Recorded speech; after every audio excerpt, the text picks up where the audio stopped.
Hi, first graders. Today we're going to read a book called Voting, and it's written by Sarah De Capuya.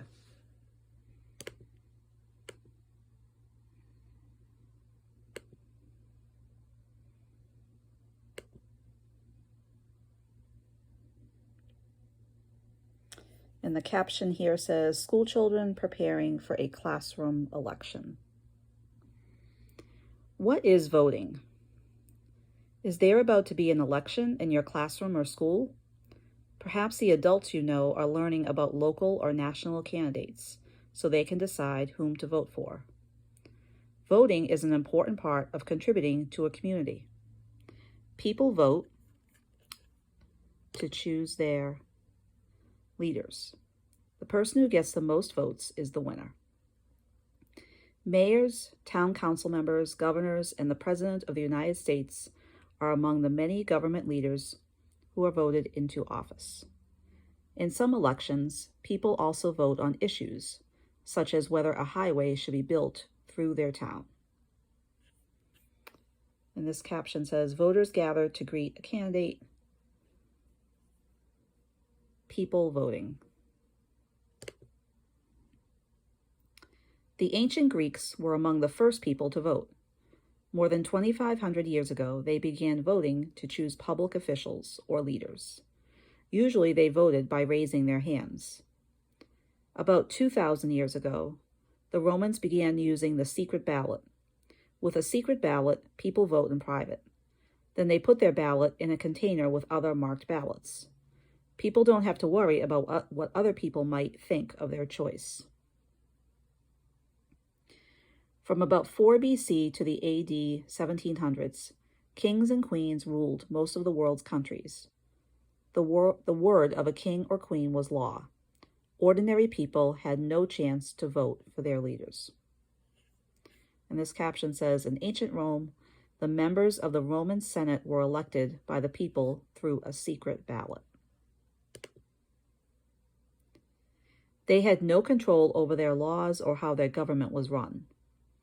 By the late 1700s, people in many countries began to rebel or fight against their leaders. American colonists rebelled against Great Britain's government. The rebellion turned into the American Revolutionary War. When the colonies became the United States of America, the people wanted their new country to be a democracy. The word democracy means government by the people. In a democracy, the people choose their government leaders through elections. The members of the Constitutional Convention of 1787 agreed that in the United States, government leaders would be elected by the people.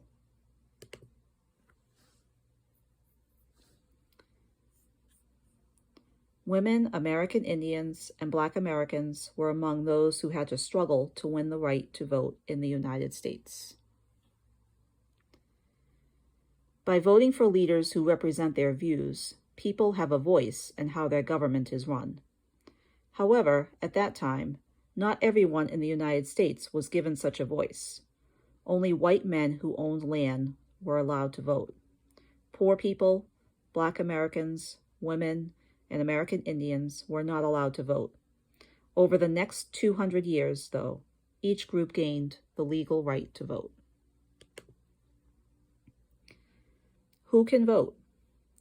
Today, any American-born or naturalized citizen of the United States who is at least 18 years old is eligible to vote in local, state, and national elections.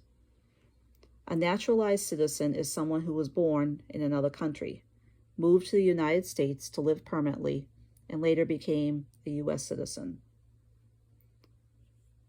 Every state requires that a person must live in that state for a certain period of time before he or she can vote. The time period is usually about 1 month. Some states allow new residents to vote right away in elections for president and vice president. This is because these are national offices that affect people throughout the United States. Before being permitted to vote, people must register to vote. They must fill out a registration form with their name, address, age, and the length of time they have lived in an area. In some states, people are also asked to choose which political party they support. In the United States, the two major political parties are the Republican Party and the Democratic Party. If a voter doesn't wish to support one of these two parties, he or she can register as an independent. This information is kept in the voter's town hall or city hall in an office called the Registrar of Voters. The Registrar of Voters keeps a list of all the people in the area who are eligible to vote. Before a person can vote, his or her name must appear on the list of registered voters. How votes are cast. On Election Day, registered voters report to a building called a polling place. Schools, stores, churches, and other buildings are often used as polling places. A private home may also serve as a polling place. A voter first reports to a clerk and gives his or her name or address. The clerk finds the voter's name on the voter registration list. The voter shows the clerk identification, and the clerk checks off the voter's name. Sometimes a voter is asked to sign his or her name. The voter is now ready to vote. Different kinds of voting equipment are used in different areas. For example, many places use a punch card ballot system. Voters are given a ballot card. Then they step into a voting booth where the ballot can be marked in private. In the booth, they place the card flat against a clipboard-sized device. They use a tool called a stylus to poke a hole next to the candidate or issue they want to vote for. After voting, voters either place their ballot in a locked ballot box or feed it into a computer. The computer then records the vote. Mark-sense ballots are cards with issues and candidates' names printed on them. Next to each name or issue is an empty rectangle, circle, or oval. Voters use a pencil to color in the empty space beside the person or issue they are voting for. A computer later records the dark marks on the ballots as votes. Lottery tickets and school standardized tests work the same way as mark-sense ballots. Voting machines are another method of voting. After being checked in by a clerk, the voter steps up to the machine. The voter pulls a large lever that closes a curtain behind him or her. The names of all the candidates are listed in front of the voter. A small lever is above each name. The voter pulls down the levers above the names of the candidates he or she supports. When voting is complete, the voter pulls on the large lever again to open the curtain. At that time, the votes are recorded in the machine. The voting machine is then ready for the next voter. Direct recording electronic systems, or DREs, are the newest way to cast votes. They are computerized versions of voting machines. Voters use a touch screen or push buttons to record their votes. The votes are stored inside the machines on a cartridge or diskette.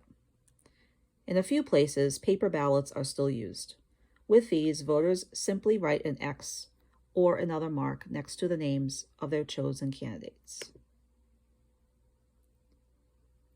Voting takes place throughout Election Day. Some polling places are open from 6 a.m. until 10 or 11 p.m. Voting hours are long so that everyone in the community has a chance to vote. How votes are counted. When polling places close, an important part of Election Day takes place, counting the votes.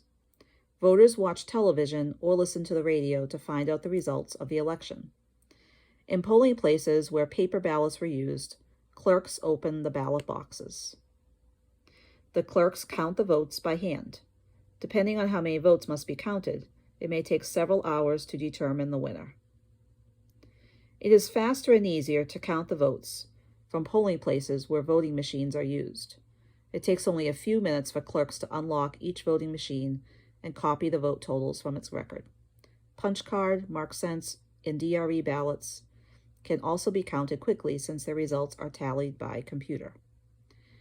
When clerks at each polling place have finished counting the votes, the results are announced to the public. This is usually done through television, radio, and newspaper reporters. It is also possible to find out the results of an election on the internet. National elections involve voting for the next president and vice president. In these elections, millions of votes must be counted. Often the winner is not announced until late at night. Many voters may not find out who the winner is until the following morning. Another way in which national elections are different is the way in which the winner is determined. In the United States, citizens do not vote directly for the president. They really cast their votes for electors pledged to a certain candidate. Each state has a specific numbers of electors, from 3 to 54, depending on the state's population. States with more people have more electors. Usually the candidate who wins the most citizens' votes in each state receives all of the state's electors, or electoral votes. These electors cast the actual votes for the president. There are a total of 538 electoral votes. A presidential candidate needs at least 270 electoral votes to win the election. Too close to call. When the 2000 presidential election was held, it took 36 days to find out who won. The two major candidates were Republican George W. Bush and Democrat Al Gore. After the voting ended on November 7th, the race was too close to call. Florida was the deciding state. Whoever won Florida's 25 electoral votes would win the presidency. But the race was so close in Florida that the votes were recounted several times. People argued over whether the election process in Florida had been fair. Some Florida voters thought the ballots were confusing. Others thought they had mistakenly voted for the wrong candidate. With the punch card ballots used in some areas, recount officials argued about which votes should count and which should not. For weeks, the nation waited while thousands of Florida votes were recounted. Lawyers for both candidates argued in court about their recounts.